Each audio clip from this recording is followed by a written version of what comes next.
મારો દેવર મારી ખૂબ જ કાળજી લેતો હતો, તેથી જ હું મારા દેવરને ખુશ રાખવા માટે તે જ કહે તે કરતી.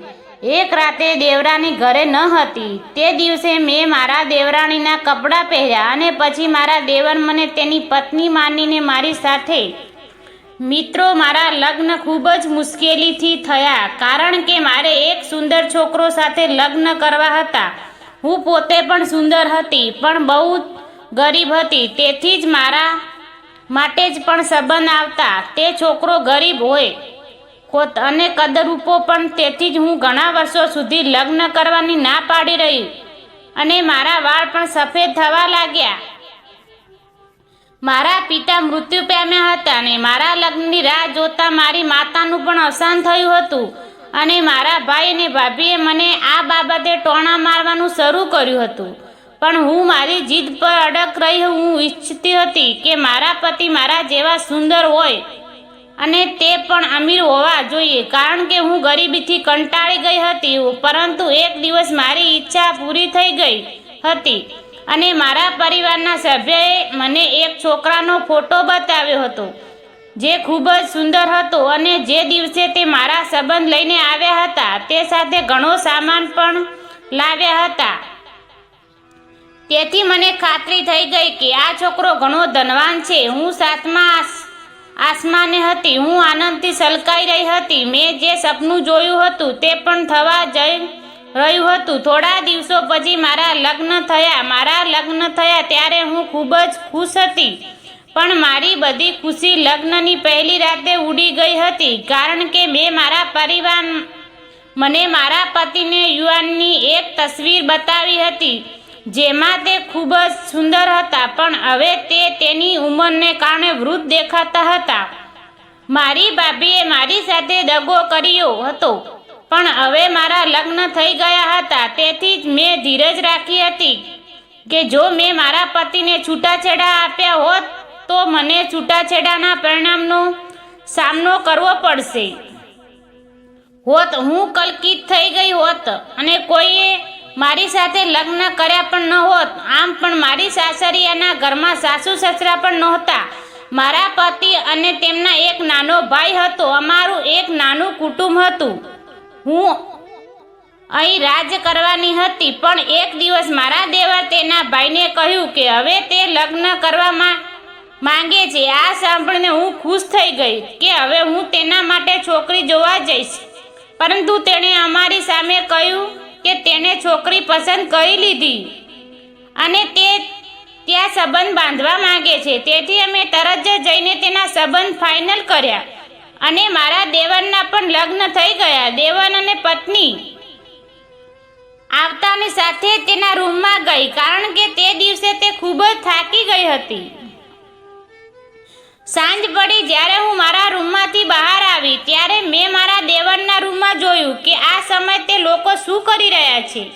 મેં વિચાર્યું તેને પૂછી લઉં તે સમજે કે નહીં, પણ આ જોઈને મને નવાઈ લાગી કે મારી દેરાણીએ તો મારા દેવરના કપડાં પહેર્યા હતા. આ જોઈને હું ધ્રુજતી રહી ગઈ, કારણ કે તે છોકરી મને શરૂઆતથી જ ખૂબ જ અલગ લાગતી હતી. હું જમવામાં જતી હતી, પરંતુ આ જોઈ હું ત્યાં જ અટકી ગઈ, કારણ કે હું સમજી શકતી નથી કે મારા દેવરની પત્ની આવું કેમ કરી રહી હતી. આ જ ક્ષણે મારી નજર મારા દેવર પર પડી, જેણે તેની પત્નીના કપડાં પહેર્યા હતા. હવે તેનું શું થયું છે? આ જોઈને હું વધુ ચોંકી ગઈ. બંને એકબીજા સાથે કંઈક બોલતા હતા, પણ તે શું કોઈ બોલી રહ્યા હતા તે હું સાંભળી શકતી નહોતી. પણ હું તેમને જોઈ રહી હતી અને પતિ પત્ની બંનેના રૂપ જોઈને હું આશ્ચર્યચકિત થઈ ગઈ હતી. પછી તે જ સમયે મારા દેવરની પત્ની તેના પતિના કપડાં પહેરીને ઘરની બહાર નીકળી ગઈ હતી. જ્યારે મારા દેવર તેની પત્નીના કપડાં પહેરીને સૂઈ ગયા હતા. આ જોઈને હું મારા રૂમમાં આવીને પરેશાન થઈ ગઈ અને વિચારવા લાગી કે આ બધું મારા પતિએ કહેવું જોઈએ કે નહીં, પરંતુ મેં તે રાતે મારા પતિને આ વાત કરી ન હતી. અને જ્યારે સવાર થઈ ત્યારે મારા દેવરની પત્ની ઘરે પરત આવી અને છુપાઈને તેના રૂમમાં ગઈ. તે રસોડાની બારીમાંથી આ બધું જોઈ રહી હતું, પણ હું ચૂપ રહી અને નાસ્તો તૈયાર થયો ત્યારે પતિ પત્ની બંને રસોડામાં આવ્યા અને મેં જોયું કે મારા દેવર પીળો સૂટ પહેર્યો હતો અને તેની પત્નીએ પણ પીળા સાડી પહેરી હતી. નાસ્તો દરમિયાન બંને ખૂબ જ હસતા હતા અને હું વિચારી રહી હતી કે રાતે બંનેને શું થયું હતું. બીજા દિવસે પણ એવું જ થયું. હું ફરી મારા રૂમમાંથી બહાર આવીને મારા દેવરની બારીની અંદર જોવા લાગી. મારો દેવર પલંગ પર સૂતો હતો અને તેનાની પત્ની બાથરૂમમાં હતી. જ્યારે તે બહાર આવી ત્યારે મેં જોયું કે તેના પતિના પેન્ટ શર્ટ પહેર્યા હતા અને તેણે લાંબા વાળ ટોપીમાં છુપાવ્યા હતા અને જ્યારે તેને જેક્ટર પહેર્યું ત્યારે તે એકદમ છોકરા જેવી દેખાતી હતી. હું તેને જોતી રહી. ગઈકાલની જેમ તે તેના પતિ સાથે વાત કરી અને પછી તેના રૂમમાંથી બહાર આવી. હું ઝડપથી સંતાઈ ગઈ જેથી તે મને જોઈ ના શકે. મેં જોયું કે મારા દેવરની પત્ની દરવાજો ખોલે અને ઘરની બહાર નીકળી ગઈ. પછી મેં 3 રાત સુધી આમ જ ચાલ્યા કર્યું. મારા દેવરની તેની પત્નીના કપડાં પહેરીને બેડ પર સૂતો હતો જ્યારે તેની પત્ની તેના કપડાં પહેરીને ઘરની બહાર જતી રહી હતી. હું સમજી શકતી ન હતી કે તે આ કેમ કરી રહી હતી. પછી એક રાતે કેટલાક લોકો અમારા ઘરે આવ્યા. હું મારા રૂમમાં હતી અને થોડા સમય પહેલા મારા દેવરની પત્ની તેના કપડાં પહેરીને જતી રહી હતી અને ત્યાં 3 લોકો આવ્યા હતા. તેમના હાથમાં બંદૂક પણ હતી. જેવા એ લોકો અમારા ઘરે આવ્યા કે તરત જ તેના સીધા મારા દેવરના રૂમમાં ગયા અને મારા દેવરના પોતાની સાથે લઈ ગયા. તે મારા દેવરને બેહોશથી હાલતમાં લઈ ગયા હતા અને મેં જોયું કે મારા દેવર હજુ પણ તેની પત્નીના કપડાં પહેર્યા હતા. આ જોઈને હું વધુ ડરી ગઈ કારણ કે તેના હાથમાં બંદૂક હતી અને જો કોઈ તેની સામે આવે તેને ગોળીથી મારી દેતા હતા. તેથી જ મેં મારા પતિને પણ જગાડવાનું નહીં. તે સૂતા હતા પરંતુ મેં તેને કહ્યું ન હતું કે કેટલાક લોકો તેના ભાઈનું અપહરણ કરી લઈ ગયા છે. આ પછી મને એટલો ડર લાગ્યો કે હું મારા પલંગની પડી ગઈ અને જ્યારે મેં મારી આંખ ખોલી તો મેં જોયું કે મારા દેવરની પત્ની ઘરે આવી હતી અને તેના રૂમમાં બેઠી હતી. મેં તેને કહ્યું, તું અહીં ખુશીથી બેઠી છો અને તારા પતિનું કેટલાક લોકોએ અપહરણ કર્યું છે. મારા દેવરની પત્ની ઘરે આવી ત્યારે મેં તેને બધું કહ્યું પણ તે સાંભળીને હસવા લાગી. હું વિચારતી હતી કે તેના પતિની ચિંતા કરશે તો ડરશે અને કહેશે મારા પતિ જીવિત હશે કે નહીં. પણ તે જ છોકરી ખૂબ જ વિચિત્ર હતી. તેને કંઈ કહ્યું જ નહીં અને ત્યાં જ ખુશીથી બેઠી જાણે તેના પતિ જ ન હતા. જાણે કે મારા હોત તો હું તો મારા દેવરના અપહરણથી ખૂબ ખુશી હતી. તેના વિશે વિચારતી ચિંતા થઈ રહી હતી કે મારા દેવર કંઈ ખાધું હશે કે નહીં, તેની શું હાલત હશે. તે ગયા પછી હું ડરતી હતી કે લોકોએ મારા દેવરને મારી નાખ્યા હશે. તો હું આ વિચારીને ધ્રુજતી હતી કારણ કે મને મારા દેવરથી ઘણો પ્રેમ હતો. હું તેની પત્નીની જેમ પથ્થર દિલની નહોતી. મારું હૃદય ખૂબ જ નરમ હતું. એટલે હું જલ્દી મારા રૂમમાં ગઈ અને મારા પતિને આખી વાત કહી. સાંભળીને તેણે પણ પરેશાન થઈ ગયા કારણ કે તેના એક ભાઈ હતા જે તેને ઘણો વહાલો હતો. મારા પતિ મને પૂછવા લાગ્યા કે લોકો કોણ હતા. આ સાંભળીને મેં તેમને કહ્યું કે મેં તે લોકોને જોયા નથી પણ હું એટલું જાણું છું કે તારી ભાભી બહુ હોશિયાર છોકરી છે અને તારા ભાઈના અપહરણમાં આ છોકરી હાથ છે. પહેલાં મેં મારા દેવરની પત્નીને અમારી વાતચીત સાંભળી નહોતી. તેની ખાતરી કરવા માટે મેં અહીં અને ત્યાં જોયું પરંતુ તે નજીક ન હતી. એટલા માટે મેં મારા પતિને કહ્યું કે મને તમારી ભાભીથી પહેલા દિવસથી જ શંખ છે.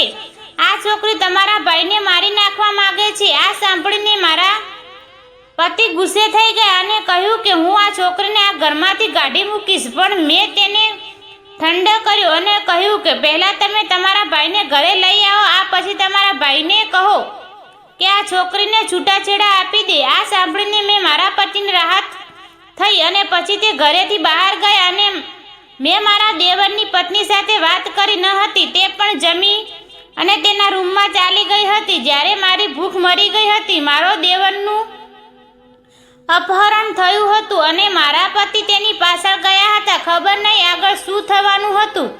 પછી સવારથી સાંજ થઈ, પરંતુ મારા પતિ ઘરે આવ્યા જ ન હતા. મેં ઘણી વખત તેને ફોન કર્યા, પણ તેને મારો ફોન ઉપાડ્યો નહીં. આ વિચારીને મને વારંવાર ગુસ્સો આવતો રહ્યો, પણ મારો પતિ હવે તેની ભાભીનો ગુસ્સો મારા પર કાઢી રહ્યો હતો. પણ મારું શું વાંક હતું? હું વિચારતી હતી કે જલ્દી મારા પતિ મારા દેવર ઘરે લઈ આવે, પછી હું મારા દેવરને કહીશ કે તે આ હોશિયાર છોકરીને છૂટાછેડા આપીને તેની ઘરની બહાર કાઢી નાખ, કારણ કે તે પોતે તેના કપડાં પહેરીને જતી રહી હતી. મારા દેવરનું અપહરણ કરવાનું. પણ જ્યારે તે ઘરે આવ્યા ત્યારે હું મારા દેવરને આ કહ્યું ને, પરંતુ હજુ સુધી તે ઘરે આવ્યા ન હતા. મને લાગ્યું કે મારા દેવર મારી વાત માનશે અને તેની સાચી વાસ્તવિક જાણશે. હવે તેને ખબર પડશે કે તેણે આ છોકરીને સાથે લગ્ન કરીને મોટી ભૂલ કરી છે. પછી શાંતિ રાત થતા મારા પતિ ઘરે આવ્યા. મારા દેવર પણ તેની સાથે હતા. જોઈને હું આનંદથી રડી પડી. મારા પતિ તેમના ભાઈને ઘરે પાછા લાવ્યા હતા. મેં કહ્યું, અરે તમે ક્યાં ગયા હતા? અને તમારી પત્ની તમારા જવાને ખૂબ જ ખુશ હતી. મેં આ વાત મારા દેવરને તરફ જ કહી, જેથી તેની પત્ની આવીને તે બીજું કશું કહે જ નહીં. હવે હું મારા દેવરની ને તેની પત્ની વિશેનું સાચું સત્ય કહેવા માંગતી હતી, જેથી તેની સાથે ફરી આવું ન થાય.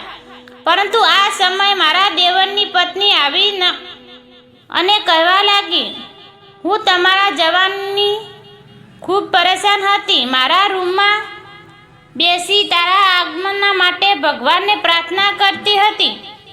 આ સાંભળીને હું ચોંકી ગઈ. આ છોકરી એટલી નાની હતી, પણ પહેલાં તેના પતિનું અપહરણ કરવાનું, હવે તેની સામે નિર્દોષ વર્તન કરી રહી હતી, જેથી તે છૂટાછેડા ન આપે અને તેના ઘરની બહાર ફેંકી ન દે. આ સાંભળીને મને ગુસ્સો આવ્યો અને મેં મારા દેવરને કહ્યું, તમારી પત્ની ખોટું બોલી રહી છે અને તેને જ આ બધું કહ્યું હતું અને તે એમને મારી નાખવામાં માંગતી હતી. તેથી તેની સાથે સંબંધ તોડી નાખ્યા અને તેની ઘરમાંથી કાઢી મૂકવો, કારણ કે તમારી પત્ની તમારા જીવનની દુશ્મન છે અને તેણે તમને અપહરણ કરી નાખવામાં યોજના બનાવી હતી. આ સાંભળીને મારા દેવર મારી સામે જોવા લાગ્યા, પણ મેં નક્કી કરી લીધું હતું કે હું આજે જ આ છોકરીને મારા ઘરમાંથી કાઢી મૂકીશ. આ સાંભળીને મારો દેવર તેની પત્નીને છૂટાછેડા આપવા લાગ્યો, પરંતુ તે પહેલાં મારી પત્ની તેને અટકાવી દીધો હતો. આ જોઈને હું મારા પતિ સામે જોઈને પૂછવા લાગી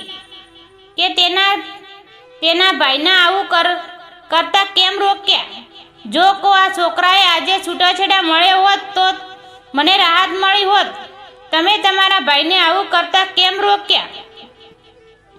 આ છોકરી પરિવારની દુશ્મન છે, તેને હવે ઘરમાંથી કાઢી મૂકવો જોઈએ. આ સાંભળીને મારા પતિ કહેવા લાગ્યા, મને આખું સત્ય ખબર પડી ગઈ છે કે આ છોકરી આ ઘરની દુશ્મન નથી, પણ તું મારા ઘરની દુશ્મન છે. આ સાંભળીને મને આચરણ થયું કે મારા પતિ શું બોલે છે. હું મારા પતિ અને દેવરને ખૂબ પ્રેમ કરતી હતી, તો તે મને દુશ્મન કેમ કહી રહી શકે છે?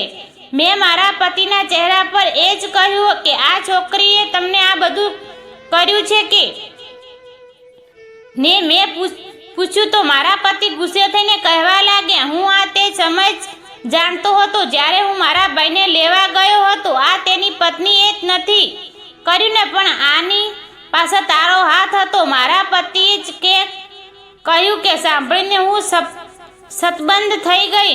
આ પરિવાર માટે ઘણું કર્યું હતું, પરંતુ આ પરિવારના સભ્ય મારા પર આરોપી લગાવી રહ્યા હતા.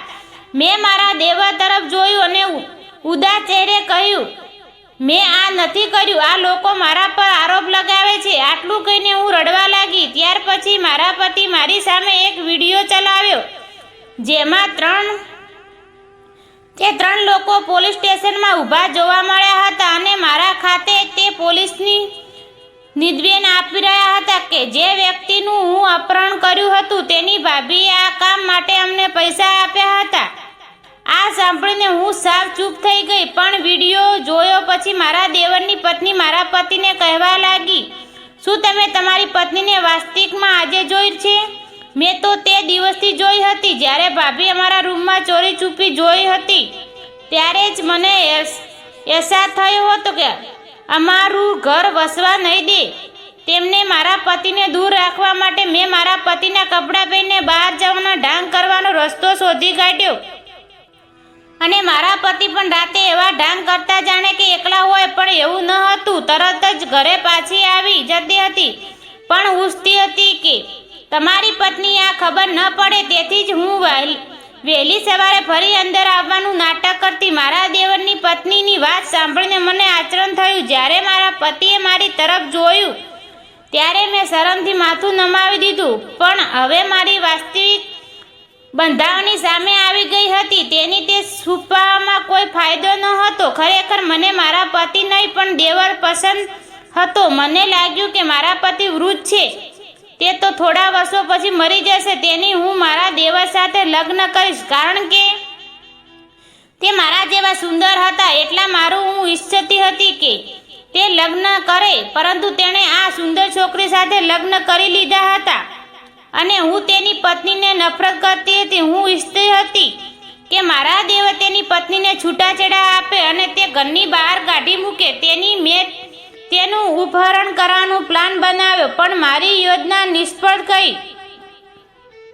પણ આ સાંભળીને મારા પતિને મને તરફ જ છૂટાછેડા આપી દીધા. મેં મારી દેવરાણીને માટે ખાડો કર્યો હતો, પણ હું જ તેમાં પડી ગઈ. ખરાબ કામ ન કરું, ખરાબ પરિણામ. મિત્રો, હું એવી આશા રાખું છું તમને અમારી વાત ગમી હશે. જો તમને વાત પસંદ આવી હોય તો વિડીયોને લાઈક કરો. જો તમને ચેનલમાં નવા છો તો ચેનલને સબસ્ક્રાઈબ કરો. આભાર.